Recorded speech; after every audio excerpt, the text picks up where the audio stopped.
اور باطل کے اندر فرق پیدا کیا ہے۔ حق حق ہوتا ہے، باطل باطل ہوتا ہے۔ چاہے حق کو کچھ دیر کے لیے دبنا پڑے، کچھ دیر کے لیے چھپنا پڑے، کچھ دیر کے لیے اپنے آپ پر کنٹرول یور سیلف کرنا پڑے، لیکن حق حق ہوتا ہے۔ ایک نہ ایک دن حق باطل پر غالب ہو کے رہتا ہے۔ یہ اللہ پاک کا قانون ہے، یہ شریعت کا قانون ہے۔ آپ نبی علیہ الصلوۃ والسلام کی پوری زندگی دیکھ لیجئے۔ نبی علیہ الصلوۃ والسلام کو جب نبوت کا تاج پہنایا گیا، ورقہ ابن نوفل کے پاس جب حضرت خدیجہ الکبریٰ رضی اللہ عنہا نے لے کر گئی اور کہا کہ ان کے چچا زاد بھائی تھے، مامو زاد بھائی تھے ورقہ ابن نوفل، ان سے کہا کہ یہ میرے شوہر ہے محمد بن عبداللہ، یہ کہتے ہیں کہ ان کے پاس ایک فرشتہ آتا ہے اور ان کو غیب کی باتیں بتلاتا ہے، آسمان کی باتیں بتلاتا ہے۔ تو ورقہ ابن نوفل اس وقت کہنے لگا کہ اگر یہ بات صحیح ہے تو یہ آخری نبی ہے، یہ محمد بن عبداللہ محمد الرسول اللہ ہے، محمد الرسول اللہ ہے، یہ آخری نبی ہے، یہ اب ان کے بعد کوئی نبی نہیں آنے والا۔ تو چند باتیں ورقہ ابن نوفل نے اس وقت کہی تھی، اس میں سے ایک بات ورقہ ابن نوفل نے یہ کہی تھی کہ اے محمد، اگر میں وہ زمانہ دیکھ لوں کہ آپ کو آپ کے وطن والے، آپ کے رشتہ دار، آپ کے قرابت دار، آپ کے چاہنے والے آپ کو آپ کے وطن سے نکال دیں گے تو میں اگر اس وقت میں زندہ رہوں تو میں آپ کا ضرور ساتھ دوں گا۔ تو جیسے یہ الفاظ نبی علیہ السلام نے سنے کہ مجھے میرے چاہنے والے، مجھے میرے رشتہ دار اپنے وطن سے یعنی مکہ سے نکال دیں گے، مکہ سے نکال دیں گے، تو نبی علیہ السلام پریشان ہو گئے، کیا ایسا ہوگا میرے ساتھ؟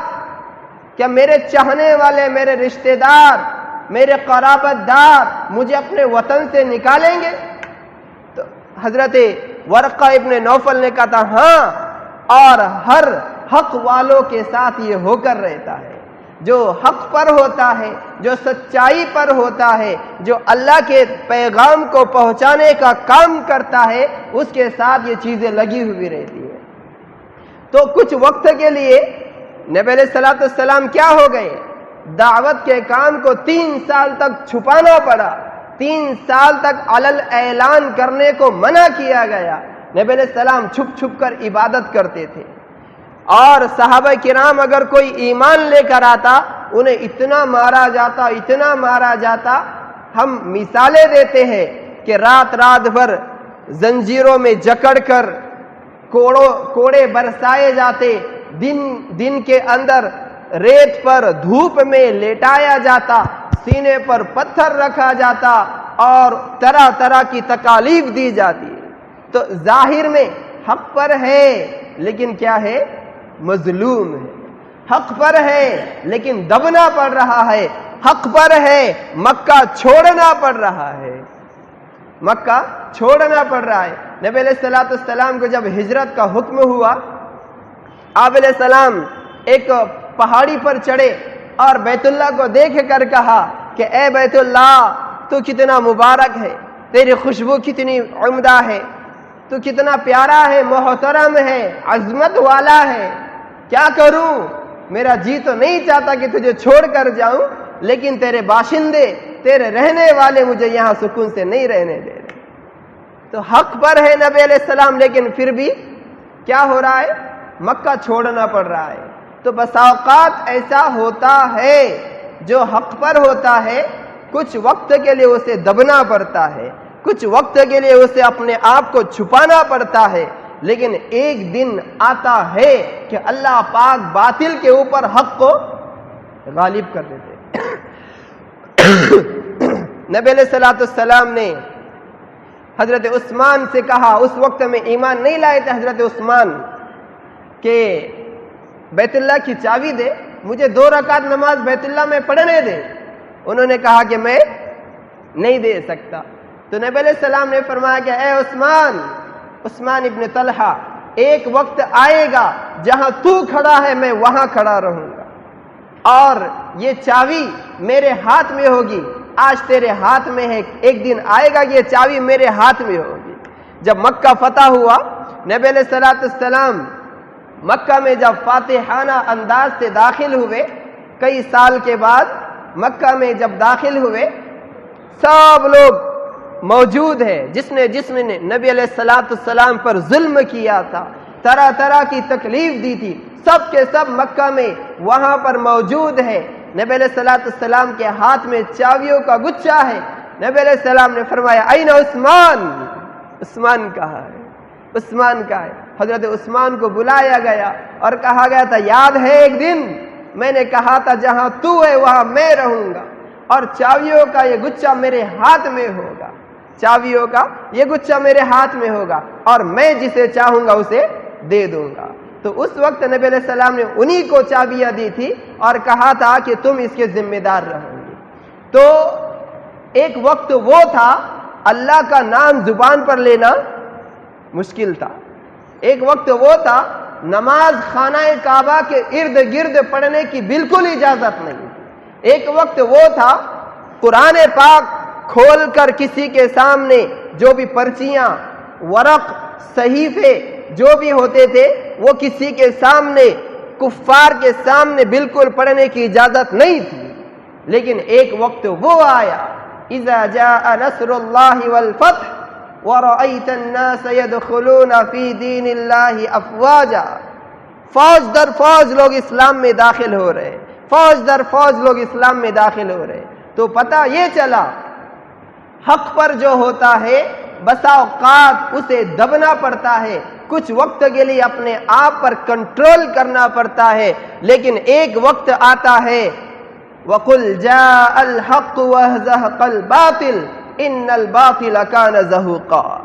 جب نبی علیہ السلام مکہ میں داخل ہوئے 360 بت خانہ کعبہ میں جو رکھے ہوئے تھے، نبی علیہ السلام نے اپنے کندھے مبارک پر کس کو بٹھایا؟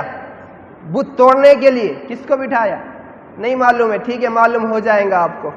حضرت علی رضی اللہ عنہ کو اپنے کندھے پر بٹھایا اور کہا کہ توڑو یہ بت جو اوپر رکھے ہوئے تھے، جنہیں یہ کفار مکہ پانی کا برسانے والا، اولاد کا دینے والا، غلے کا دینے والا، زندگی کا دینے والا، موت کا دینے والا، جس کو الگ الگ انہوں نے خدا بنایا تھا، سب کو توڑو۔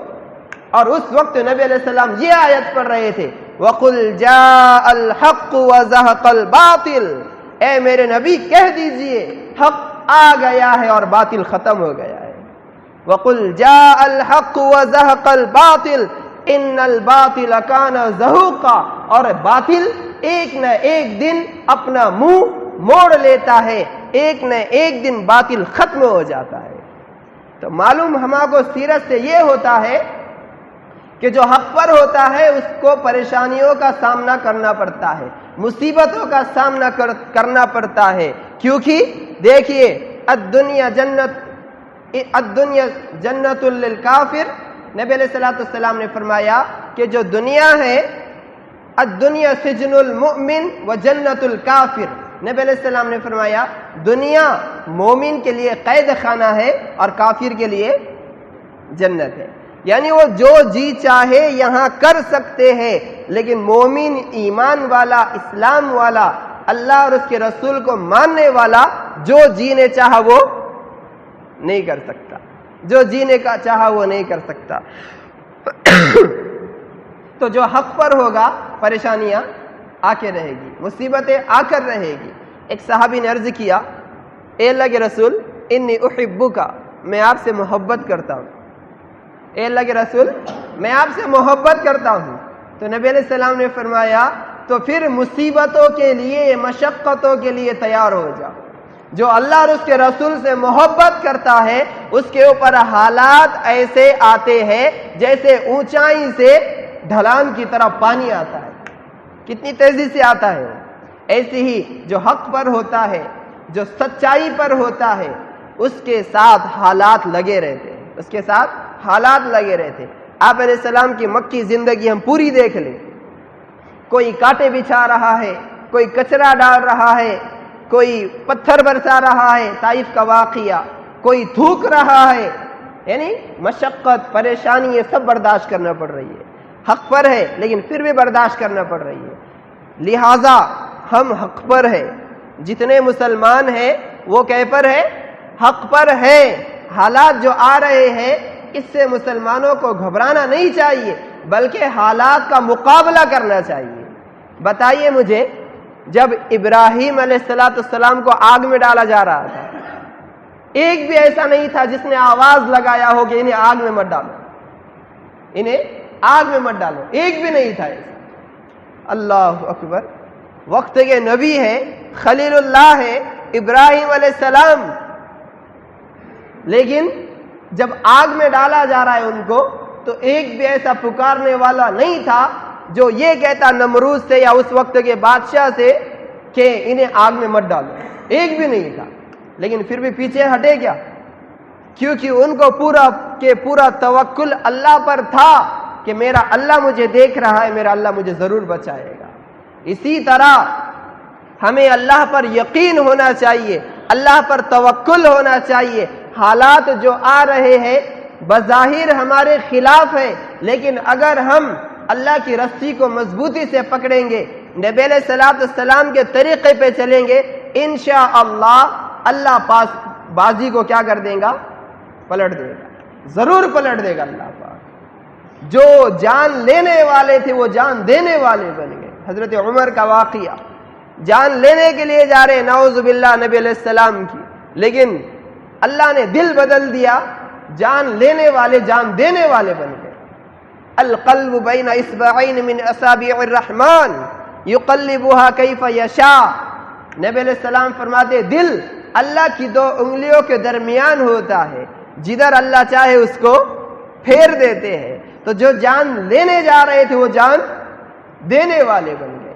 تو ہم اگر اسلام پر مکمل آ جائیں گے، اللہ کی رسی کو مضبوطی سے تھام لیں گے، تو انشاءاللہ جو مسلمانوں پر ظلم کرنے والے ہیں ایک دن آئے گا کہ وہ مسلمانوں کے لیے اپنی جان دینے والے بن جائے. لیکن ہمیں چاہیے کہ سب سے پہلے اللہ کی رسی کو مضبوطی سے تھام لے، اللہ کے حکموں کو پورا کرے، نبی علیہ السلام کے طریقے کو پورا کرے، تب جا کے اللہ پاک بازی کو پلٹ دے گا. انشاءاللہ بازی کو اللہ پلٹ دے گا.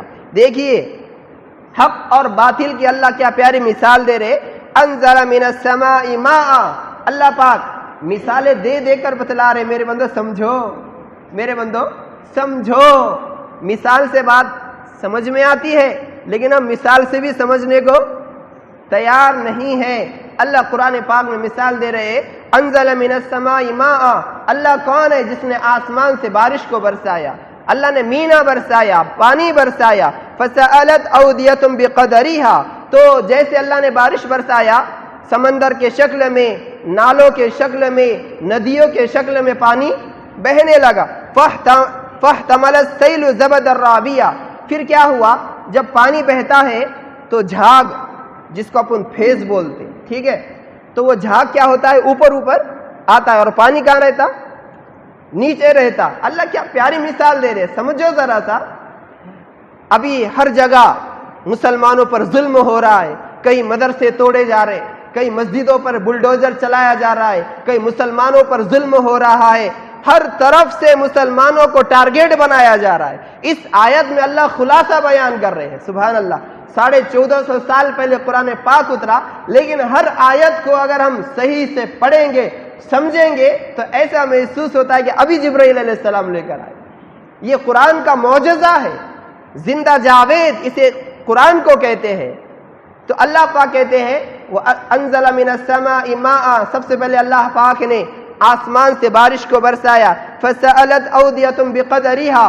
تو پھر نالوں کے شکل میں، ندیوں کی شکل میں، نہروں کی شکل میں وہ بارش بہنے لگی. جب بارش بہنے لگی تو اس پانی کے اوپر کیا آیا؟ پھیس آیا، جھاگ آیا. پھر اللہ کہتے فاحتمل السیل زبدا رابیا ومما یوقدون علیہ فی النار ابتغاء حلیۃ او متاع زبد مثلہ. اللہ دوسری مثال دے رہے، سونار. میں نے بھی نہیں دیکھا لیکن قرآن کی آیت ہے اور اللہ مثال دے رہے ہیں اور بہت سارے لوگوں نے دیکھا ہوگا. سونار کیا کرتا؟ جب سونا اور اس پر مٹی وغیرہ لگی ہوئی رہتی یا جو بھی چیز اس پہ ڈپلیکیٹ لگی ہوئی رہتی تو اس کو نکھارنے کے لیے اس کو تپاتا ہے. کیا کرتا ہے سونار؟